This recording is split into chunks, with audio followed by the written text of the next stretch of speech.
Hi, everyone. This is Danny Rodriguez again with a new live webinar just to answer some of the questions I've been getting about final expense insurance. So I hope you can see my screen here. If you like the video, just give a thumbs up or the like button below. So let's get right to it. Now, the final expense is also known as funeral or burial insurance and is meant to cover the bills that your loved ones won't have to confront after you pass away. And this includes funeral bills and medical bills. Now, some people think is this different from a savings plan? Well, it is because you don't know when you're going to pass away, and sometimes you might have an illness or your injury, and you'd be stuck in the hospital. I can tell you that from personal experience. And did you know that the number one uh, cause of bankruptcy in the U.S. is because of medical debt? That could just wipe up your entire savings if you're stuck in the hospital, and and your family would be stuck paying those bills, and the final expense can really pay for that and not use your personal savings to pay for that kind of stuff.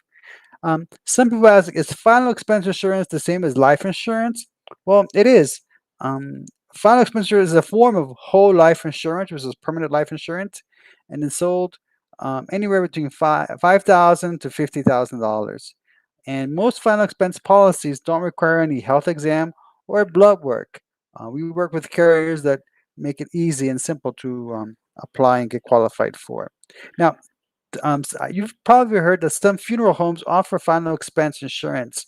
Well, final expense insurance is only offered through an insurance company via an agent.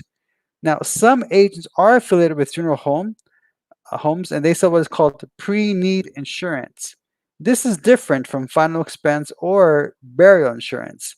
With pre-need, the payout goes directly to the funeral home, but with burial insurance, the payout goes directly to your beneficiary. Okay. Now, how much coverage should you buy? Well, it all depends what you're looking for to cover. Now, if you want to just cover a basic funeral, that could be anywhere from $10,000 and up, but that's what it average. But you should consider inflation and what's that going to mean. I don't know if you remember about 20 years ago, what was the cost of gas and what it is today. So take that in consideration when you want to budget how much coverage you get. Also, maybe you want to leave something behind to your children or your grandchildren, um, something to help pay for the education or for whatever you want. So if you can afford more coverage and you can qualify for it, get it also. Now, some people say, can my final expense policy expire? Well, one type of final expense is called permanent life insurance. And in most cases, it doesn't expire until you stop paying the premiums. But sometimes you can find something called term. And term is, well, it means it terminates after a certain amount of years or a certain age. And those what you see on television and you get junk mail about because they're very cheap.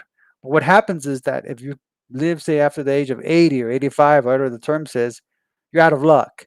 And the younger you are, the healthier you are, it's less expensive to get the life insurance. So I always recommend if you can qualify for it, get permanent life insurance.